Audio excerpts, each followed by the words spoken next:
હા યાર આ તો મગજની પથારી ફરી ગઈ યાર ઓફિસ વાત જ જવા દે. લે જશે તમે આવી ગયા હું રીલ્સ બનાવતી હતી તમે છે ને બહાર જાઓ પાછા અંદર આવો અને પછી એમ કહેજો તું કેટલી મસ્ત લાગે છે એની રીલ બની જાય હો.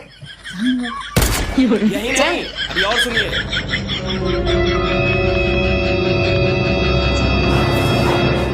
અરે વાહ કેટલી સુંદર લાગે છે તું. એમ નહીં હાવ તો અરે કે ખરખું બોલો ની જાઓ ને વળી.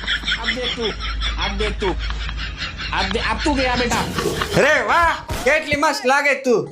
એમ બીવડાવવાનું નથી તો રીલ બનાવું છું કે કામ રોમેન્ટિક લાગે એવું બોલો ને જાઓ ને વળી. अभी बदत है भाई अभी बदत है એ વાહ શું મસ્ત સુંદર લાગે છે હો તું. એમ નહીં હાવ હું હાવ મૂડલેસ બોલો છો હરખું બોલો ને